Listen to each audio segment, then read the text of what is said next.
Shalom, pada kesempatan kali ini saya mau membahas kepada saudara terusan daripada Yakobus 1. Kita sudah membahas tentang perbedaan antara ujian dan cobaan, kita sudah membahas tentang ketekunan, dan kali ini kita akan membahas tentang hikmat. Terusan dari yang kemarin, sekarang kita akan membahas Yakobus pasalnya yang pertama, ayat yang ke-5 sampai ayat yang ke-8. Firman Tuhan katakan begini, "Tetapi apabila di antara kamu ada yang kekurangan hikmat, hendaklah ia memintakannya kepada Allah, yang memberikan kepada semua orang dengan murah hati dan dengan tidak membangkit-bangkit, maka hal itu akan diberikan kepadanya." Udah pasti banyak dari kita nggak punya hikmat ya. Dan justru kalau kita berani-berani katakan kita punya hikmat, itu kelihatannya atau kedengarannya pasti mempunyai hati yang begitu sombong. Kita nggak bisa apa-apa di luar Tuhan ya. Hikmat justru diperlukan dalam kehidupan ini, hikmat diperlukan kapan saja. Tapi justru dalam kondisi krisis-krisis seperti ini, kita memerlukan hikmat yang betul-betul utuh dari Tuhan. Kita membutuhkan apa yang harus kita ketahui, knowledge gitu ya, kita olah menjadi sebuah hikmat. Ya, jadi hikmat itu adalah sebenarnya pengetahuan yang diolah untuk menjadi keputusan yang benar. Saya ulang, hikmat adalah sebuah pengetahuan yang kemudian diolah menjadi sebuah keputusan yang benar, bahkan membawa kebaikan dalam hidup ini. Saya sudah pernah memberitahu bahwa kebenaran itu lebih dahsyat daripada hanya sekedar baik. Ya, kalau hanya baik saja belum tentu benar. Makanya carilah dahulu kerajaan Allah dan kebenarannya, bukan kebaikannya. Kalau saudara mau pergi dari Jakarta ke Surabaya, jalan yang benar adalah menuju ke timur, bukan ke barat. Kalau saudara katakan saya nggak mau ke timur karena saya nggak suka arah jalan ke sana, saya mau ke barat saja, sampai kapanpun saudara tidak akan sampai ke Surabaya. Ya, tapi ketika saudara katakan bahwa walaupun jalannya tidak baik, saya tetap akan melalui jalan yang benar itu sampai di tujuannya dan sampai kepada apapun yang kita sedang aiming atau menuju, dan sampai kepada tujuan itu adalah sebuah perjalanan yang dinamakan perjalanan yang berhasil. Oleh sebab itu, di dalam jalan kebenaran selalu membawa kebaikan. Di dalam sekedar hanya baik saja belum tentu benar. Ya, oleh sebab itu sesuatu yang kita lihat atau yang kita dengar, informasi yang kita dengar pada saat ini, dan banyak informasi yang kita dengar saat-saat ini, ya pasti WhatsApp saudara setiap hari dibanjiri dengan banyak informasi.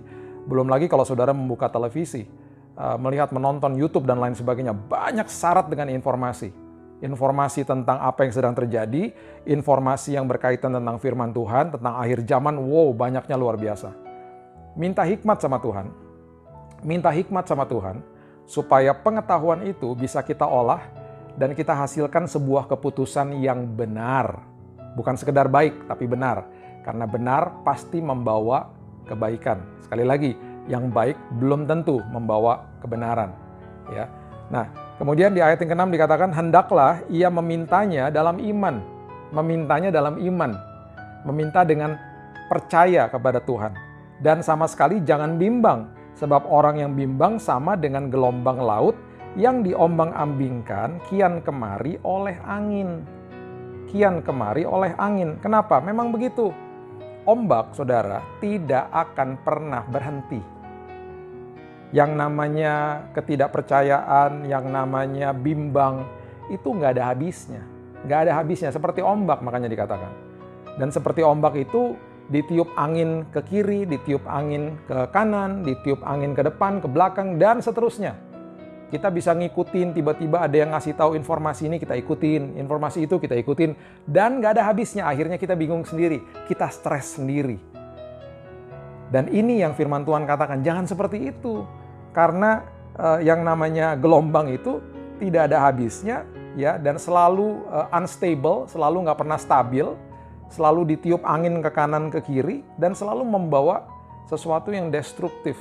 bagi kehidupan kita. Selalu ujung-ujungnya kehancuran. Kenapa? Akhirnya kita bingung, kita mulai bimbang, dan akhirnya kebimbangan itu menimbulkan stres, akhirnya pertikaian sana-sini dan lain sebagainya. Jadi minta dengan iman. Hikmat minta dengan iman sama Tuhan.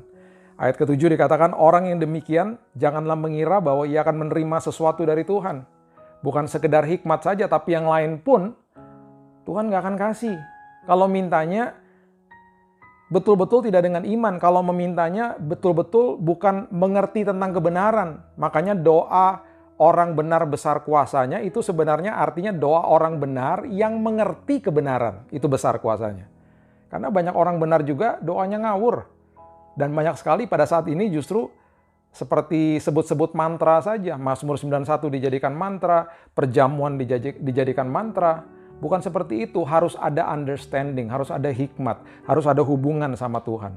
Baru hal-hal seperti ini menjadi sebuah kehidupan, menjadi sebuah hubungan dengan Tuhan.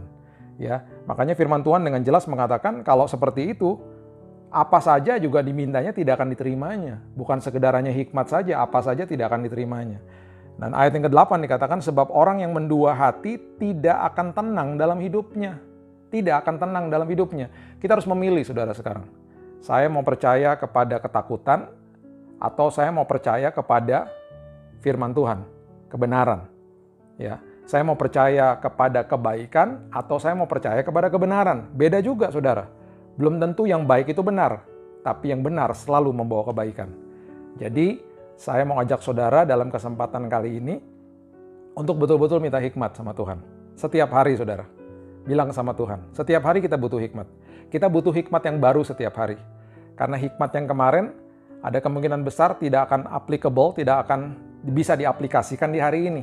Hari ini ada kesulitan yang baru lagi, besok ada kesengsaraan yang baru lagi, besoknya lagi ada ujian yang baru lagi, besoknya lagi ada cobaan yang baru lagi. Setiap hari kita memerlukan hikmat yang baru. Dan hikmat yang betul-betul bisa membawa keputusan yang benar dalam hidup ini. Jadi, sekali lagi hikmat adalah sebuah pengetahuan yang kita olah dan kita ambil keputusan di dalam kebenaran yang membawa kebenaran dalam hidup saudara. Makanya carilah dahulu kerajaan Allah dan kebenarannya, maka segala sesuatu ditambah-tambahkan dalam hidupmu. Jangan dikejar yang ditambah-tambahnya, kejar kebenarannya. Ditambahkan itu urusan kerajaan surga, nanti biar Tuhan yang tambahkan. Ya, bukan sekedar ditambahkan, dilebih-lebihkan sama Tuhan. Ingat, kita sudah belajar berkali-kali bahwa supply-nya Tuhan itu selalu berkelebihan. Ya, Dia akan kasih dengan luar biasa dalam setiap hidup saudara. Jadi saya berdoa semua dari kita yang menonton YouTube ini atau menonton IGTV ini, saya berdoa saudara ada dalam lingkup Tuhan yang luar biasa, ada dalam damai Tuhan yang luar biasa, dan setiap hari saudara ada dalam hikmat ilahi. Dan oleh sebab itu saudara ambil keputusan dengan baik dan benar. Ya saudara, kita berdoa ya sebelum kita tutup ini. Tuhan, mengucap syukur buat hari ini. Kami berterima kasih buat firman Tuhan, kami berterima kasih buat hikmat Tuhan yang Tuhan sudah siapkan bagi kami.